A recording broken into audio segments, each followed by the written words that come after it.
You've all seen our Dart Zone Pro MK4 intro, so now let's take it to the max.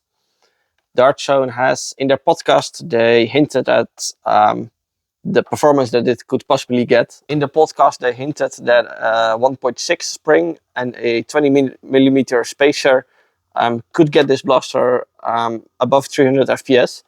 So we looked at the spring, we measured, we made a spacer and decided to test it. So let's see what it does. To make swapping the spring a little bit easier, we replaced the standard screws with thumb screws, so it is a lot easier and quicker to take apart.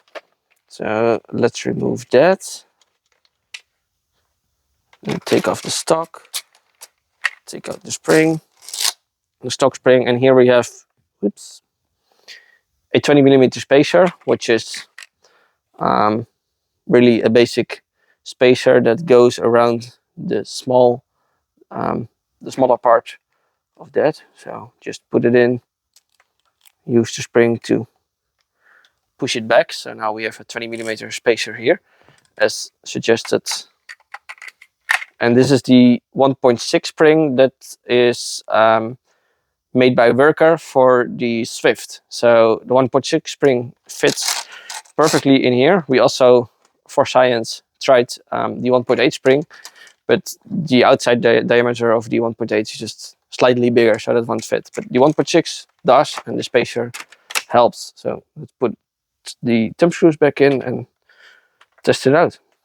So in the magazine I have on top 5 Dart Zone Bamboo 2X darts, and on the bottom 5 Worker Gen 3 darts. So let's put them over the chronograph and see how it performs. 308, 310, 309, 308, 309. And now we're switching to the Worker Gen 3 darts. 285,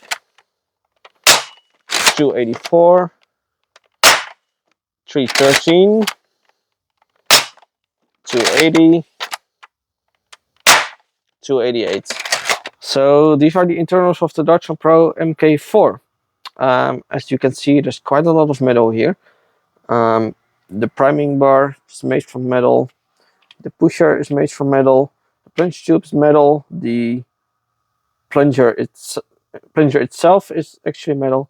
I'll show you in a little bit. And it also has a metal catch. And these internals are very similar to the Worker Swift, as already shown in a video from Dr. Flux. This particular MK4 has well over 1,000 shots in it, probably around 1,500 right now, and still performing as it should. So this is the plunger, which is made from aluminium, and this head has a nice, soft rubber dampening pad on it. Overall, it's really easy to get 300 plus FPS out of the MK4 with just a spring swap and a spacer.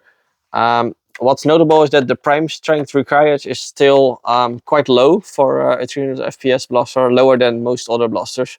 We used a scale to measure the force needed, and that was around 18 kilos. And for other blasters, it's going to be higher for the same FPS numbers. You just saw the chrono numbers. The Bamboo 2X performed at above 300 FPS because they're lighter and they're bamboo darts.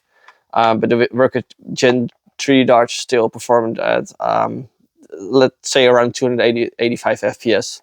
So that's really close to the 300, and with a little bit more tuning, the air shield probably able to get us above 300 too. So that's it.